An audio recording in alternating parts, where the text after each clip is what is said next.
When you look back through history, there are these moments, these inventions, like the printing press or maybe the combustion engine, Yeah, that just completely changed everything, how we worked, how we lived. they really did. Foundational shifts, not just small improvements.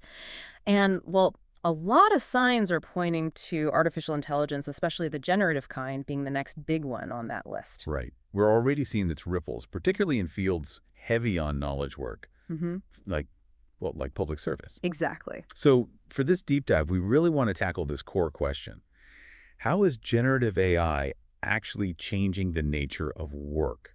Not just speed, but the work itself. Yeah, and we're going to ground this in a really fascinating study. It looked at software developers using GitHub Copilot. That's an AI tool that helps write computer code. Okay, and our goal here, especially for you listening, maybe working in the public service, Mm-hmm. is to kind of give you a shortcut.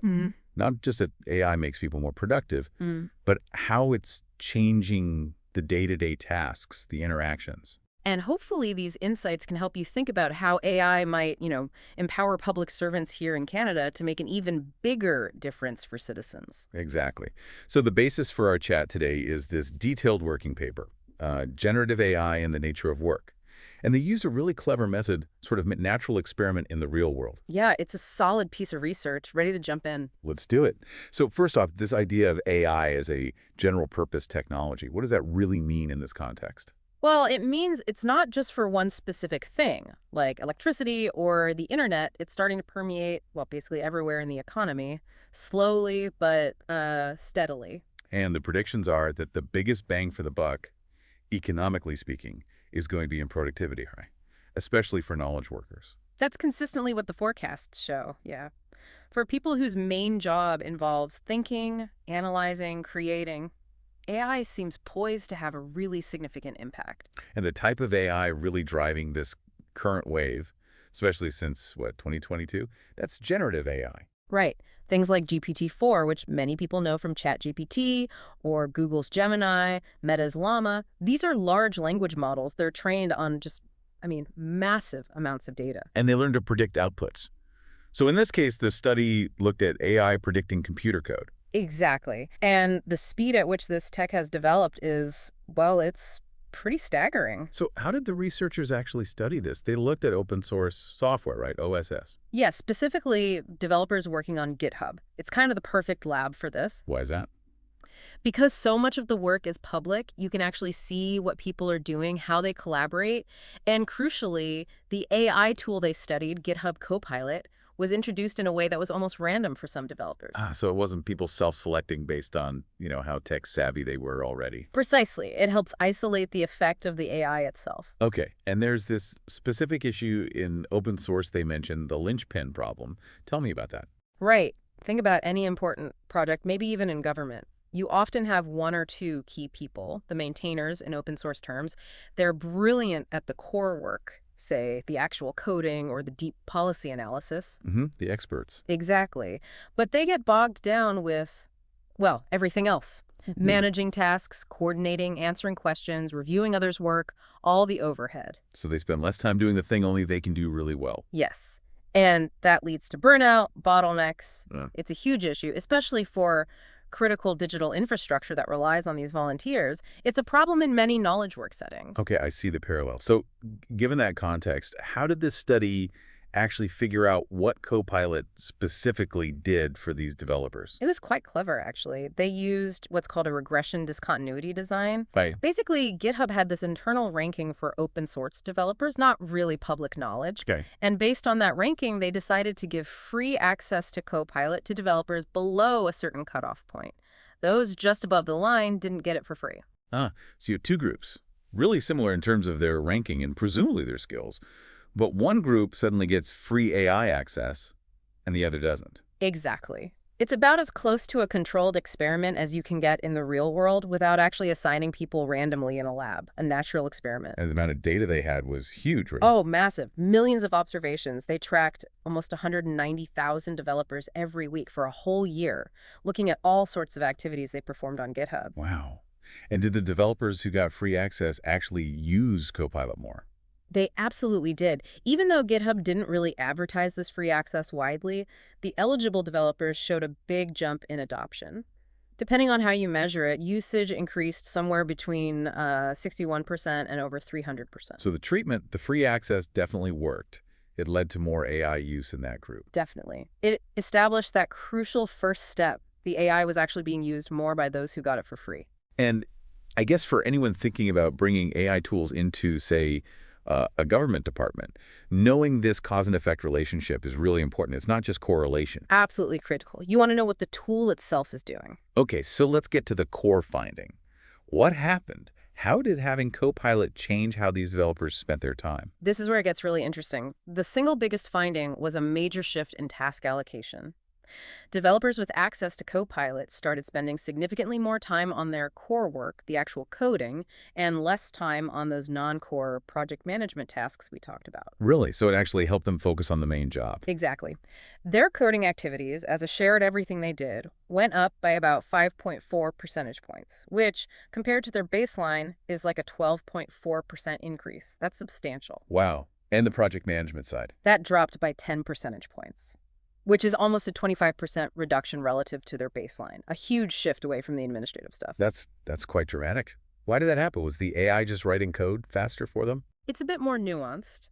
The study suggests the AI acted almost like a teacher and problem solver right there with them as they coded. Okay. So it reduced the need to stop and ask colleagues for help or look things up as often or wait for someone else to review something minor. It lowered the friction of the coding process itself. So they could stay in the zone more, focused on the code. Pretty much. It let them concentrate on the part of the job they likely prefer and are best at the actual development work. Okay, let's pause there for a second. Imagine you listening as a public servant. What if an AI tool could help you spend, say, 10 or 15% more of your week directly on the core mission, serving Canadians, developing policy, delivering programs? And less time on chasing approvals, coordinating meetings, handling routine inquiries. Think about the potential impact that could have on the sheer efficiency and maybe even the quality of public services across Canada. It's a powerful thought. It really is. And the study digs into how this shift happened. They found a couple of key mechanisms. Okay, what's the first one? The first is a shift towards more independent work and away from certain kinds of collaborative work. Interesting. How so? Well, the idea is that these generative AI tools can handle a lot of the little questions or roadblocks that usually require reaching out to someone else. They reduce that kind of cognitive and communication friction you get in distributed teams. So the AI makes you more self-sufficient in a way? In some ways, yes. The study found the increase in coding was driven by things developers do alone, like pushes, which are direct code contributions, or starting totally new projects, repositories. And the collaborative stuff. That actually decreased slightly. Things like forking someone else's project to build on it, or creating pull requests, which are requests for others to review your code.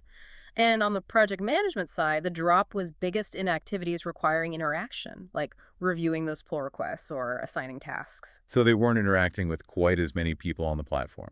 Significantly fewer, actually. Developers with Copilot access ended up working in projects or repositories with about 17 fewer distinct collaborators compared to their baseline. That's almost an 80% drop in the number of peers they directly interacted with on average. Wow. Okay, what could that mean for, say, a team in the public service? Does it mean less teamwork? Not necessarily less teamwork overall, perhaps, but maybe different kinds of teamwork. It suggests AI could allow individuals to handle more complex tasks autonomously, potentially speeding things up. So maybe fewer large committee meetings and more focused individual work getting done faster, perhaps. That's one possible implication, yeah. It might change how workflows are structured, potentially leading to quicker delivery of services or policy implementation for Canadians. It's definitely something to consider. Okay, that's one mechanism. More independence. What was the second one? The second mechanism was really fascinating. It was about an increase in exploration versus just exploitation. Exploration versus exploitation. Can you unpack that a bit? Sure. Exploitation is basically doing what you already know how to do, just maybe more efficiently. You're exploiting your existing knowledge. Exploration is about searching for new things, new knowledge, new skills, new ways of doing things. You got it. And AI encouraged more exploration. That's what they found. When the core work, the coding, became easier or less mentally taxing thanks to AI, developers didn't just do more of the same faster. They used some of that freed up capacity to branch out. like trying new things. Exactly. Developers with Copilot access started engaging with, on average, 15 additional new software projects, new repositories that they hadn't worked with before. 15. That's quite a bit of new ground. And it wasn't just new projects, they also significantly increased their exposure to new programming languages, over 21% more compared to the baseline. They were actively learning and experimenting more. So the AI kind of lowered the barrier to trying something new, maybe something they were curious about but didn't have the bandwidth for before. That seems to be the implication. And this exploration wasn't just for fun, it had tangible value. Powerful. The study found that access to Copilot actually nudged developers to experiment with programming languages that, on average, command higher salaries in the job market. Really? Yeah, about a 1.4% higher salary potential, which translated to roughly $1,700 extra per year on average. So this exploration led to actual upskilling in valuable areas. Okay, now connect that back for us. If AI can lower the cost of core work in the public service, maybe it frees people up to, what? Explore innovative policy ideas. Or experiment with new ways to deliver services. Or maybe rapidly learn new skills needed for emerging challenges. It suggests AI could be a catalyst for more innovation within government, moving beyond just efficiency gains to actually fostering new approaches that could benefit Canadians. Precisely. It opens up possibilities for government to be more adaptive, more experimental, and ultimately maybe more effective. Now, there's another finding here that honestly I found really striking. It's about who benefits the most from this AI assistance. Ah, yes, the distributional effects. They looked at whether the impact of Copilot differed based on a developer's ability or experience level. How do they measure ability? They used proxies like how central someone was in the developer network, the kind of achievements they had on GitHub, follower counts, how long they'd been on the platform, things like that. Okay, so what did they find? Did the top experts get the biggest boost?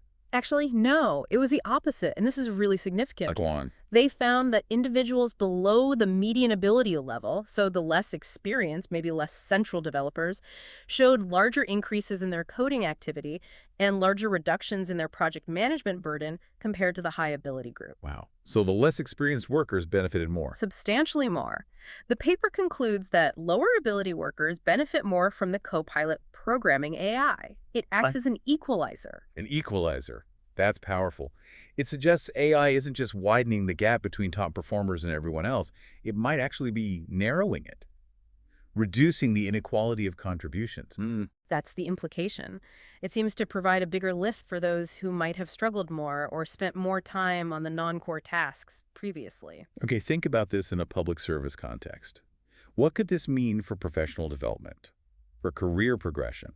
Well, it raises some really interesting possibilities. Could AI tools help newer or maybe less technically specialized public servants contribute at a significantly higher level, much faster? Could it maybe flatten hierarchies a bit?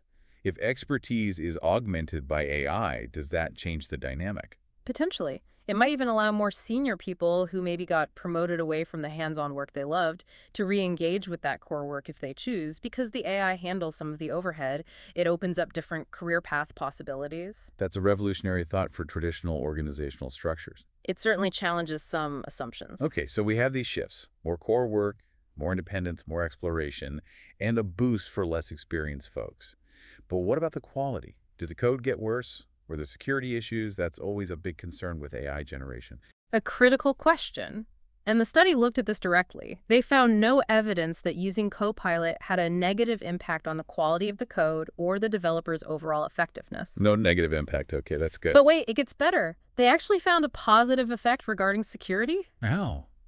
They looked at the frequency of critical software vulnerabilities, serious security flaws in the projects, and repositories where the key developers had Copilot access had almost 34% fewer critical vulnerabilities. Lower vulnerabilities. That's counterintuitive for some, maybe. Why would that be? The paper doesn't definitively say why, but you could speculate. Maybe the AI helps avoid common mistakes, maybe it frees up time for better testing, maybe it suggests more secure coding patterns. But the finding itself is quite strong AI assistance correlated with better security outcomes in this case. That's a hugely important point, especially for government applications where security and reliability are paramount. Absolutely. And the researchers argue these findings are likely pretty robust. They think the results probably generalize beyond just open source developers to other knowledge workers, including people working for companies or presumably public sector organizations. Did they mention any limitations, things they couldn't measure? Of course, yeah. They were upfront about that. They couldn't see the exact lines of code Copilot suggested or precisely how individuals interacted with it minute to minute. Okay. And importantly, they focused mostly on public repositories on GitHub. A lot of coding work, especially AI-assisted work, might happen in private projects. Ah, so they might actually be underestimating the true effect. It's possible. They suggest the true impact, if you included private work, could even be double what they observed in the public data. Okay. But the key takeaway for you, listening, seems pretty clear. There's strong evidence here that AI can boost productivity and empower workers, especially maybe those needing more support, without necessarily hurting quality. In fact, it might even improve some aspects like security. Which is crucial for building trust and ensuring effective service delivery for Canadians. All right, let's try and pull this all together. We've covered a lot of ground. We have. It's a rich study. So the big takeaways seem to be generative AI, like Copilot, can really shift how knowledge workers spend their time, more focus on core tasks, less on the administrative burden. Right. It fosters more independent work, potentially speeding things up, and also encourages more exploration, more learning, more innovation. And maybe the most profound finding acts as an equalizer, providing a bigger boost to less experienced or lower ability workers, helping to level the playing field. And all this, based on the evidence here, seems possible without sacrificing quality and potentially even enhancing security. And this isn't just theory about tech companies. You can see the direct lines to public service work, streamlining processes, enabling innovation, empowering staff at all levels. All of which ultimately benefits the citizens you serve, making government potentially more efficient, more responsive, more innovative. So we want to leave you with a final thought to mull over, a question really. Mm-hmm. If this research holds true, if AI can genuinely free up significant time and mental energy, redirecting it towards core public service goals, Yeah.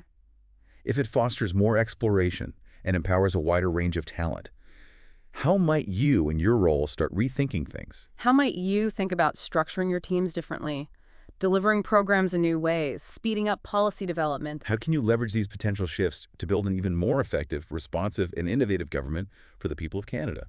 Something to think about.